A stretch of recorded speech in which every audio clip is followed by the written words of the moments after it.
कौशल्या, कैकेयी और सुमित्रा के गर्भवती होने पर ब्रह्मा जी ने सभी देवताओं को बुलाया और उनसे कहा कि भगवान विष्णु अपना मानव अवतार ये संसार में लेने वाले हैं, तो उनकी सहायता करने के लिए और सभी राक्षसों को मार डालने के लिए तुम भी अपने रीछ और वानर रूपी पुत्रों को नाग, यक्ष और गंधर्वों के प्रधान प्रधान स्त्रियों के गर्भ से जन्म दो।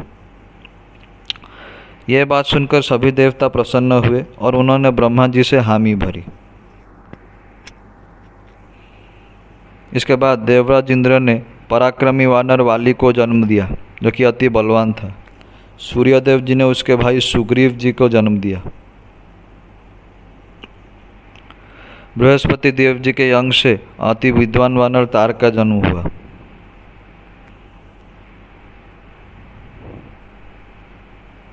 कुबेर जी के अंश से गंधमादन नामक एक अति तेजस्वी वानर का जन्म हुआ। विश्वकर्मा जी के अंश से नल नामक वानर का जन्म हुआ और स्वयं अग्निदेव के अंश से नील नामक एक अति तेजस्वी वानर का जन्म हुआ। अश्विन और कुमार नामक दो गंधर्वों के अंश से मेंद और द्विविद नामक दो वानरों का जन्म हुआ और वरुण देव जी के अंश से सुषेण का जन्म हुआ। पर्जन्य जी के अंश से सरभ नामक वानर का जन्म हुआ और राम भक्त हनुमान जी का जन्म शिव जी और वायुदेव जी के अंश से हुआ। इसीलिए वो सभी वानरों में सबसे ज़्यादा श्रेष्ठ, बुद्धिमान और पराक्रमी थे। और इनके साथ साथ कई हजारों वानरों और रीछ की सेना बनी, जो कि भविष्य में जाकर राम जी को सहायता करने वाले थे। ये सभी वानर और रीछ अति पराक्रमी, बुद्धिमान और श्रेष्ठ थे और ये अति ज़्यादा बलशाली भी थे। और इसी के साथ साथ जब ब्रह्मा जी एक दिन जाम्बवनी ले रहे थे तो उनके अंश से जन्मे अति पराक्रमी, बुद्धिमान और श्रेष्ठ भालू जाम्बवान जी। ये सभी वानर अपने राजा वाली और सुग्रीव के अधीन रहते थे और उनके सेवा में सदा तत्पर रहते थे। इसी के साथ जब दशरथ जी के राज्य अयोध्या में काल पूरा हुआ तो कौशल्या जी के गर्भ से जगदीश्वर राम जी का जन्म हुआ। कैकेयी जी के गर्भ से भरत का जन्म हुआ और छोटी रानी सुमित्रा के गर्भ से लक्ष्मण और शत्रुघ्न जी का जन्म हुआ। इन चारों के जन्म पर सभी देवता आकाश से फूलों की वर्षा करने लगे। उस दिन अयोध्या में एक अति महोत्सव उत्सव मनाया गया, जो कि सभी अयोध्या वासियों की खुशी को दर्शाता था।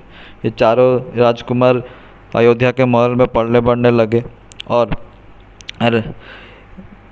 पुरोहित वशिष्ठ जी इनके जात कर्म और इनके जनेऊ कर्म पर भी सफलपूर्वक सफल किया। राम जी बचपन से ही धनुर्वेद में अति जिज्ञासा रखते थे और अपने पिता की सेवा में तत्पर रहते थे। और लक्ष्मण इनको जान से भी ज़्यादा प्यार करते थे और हमेशा इनकी सेवा में तत्पर रहते थे।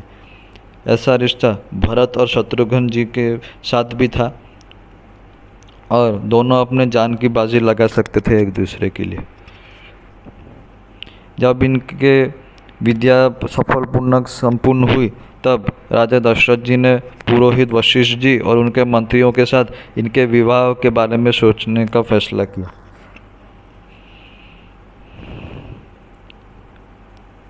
इस समय ऋषि विश्वामित्र अयोध्या आ पहुँचे और जब दशरथ जी को पता चला कि महर्षि विश्वामित्र आए हैं तो उन्होंने उनका अति आदर संस्कार किया और उनकी स्तुति करके उनसे अयोध्या आने का कारण पूछा और उनसे ये भी वादा कर दिया कि वो उनका हर आज्ञा पालेंगे। ऋषि विश्वामित्र अति प्रसन्न हुए और उनसे कहा कि मैं एक यज्ञ करवाने जा रहा हूँ, जिसमें कि 2 राक्षस जो उनका नाम है मारीच और सुबाहु विघ्न डाल देंगे रावण के आदेश से, जो कि पुलस्त्य वंश में जन्मा हुआ है। इससे मैं यज्ञ सफलपूर्ण नहीं कर पाऊँगा और मैं इनको श्राप भी नहीं दे सकता। इसीलिए इन राक्षसों के वध के लिए मैं तुम्हारे पुत्र राम को चाहता हूँ, इसलिए तुम मुझे राम को ले जाने दो। ये बात सुनकर दशरथ जी का मानसिक संतुलन हिल गया और वो अपने पुत्र राम जी के वियोग में कैसा जिएंगे, यही सोचकर वहाँ पर मूर्छित हो गए।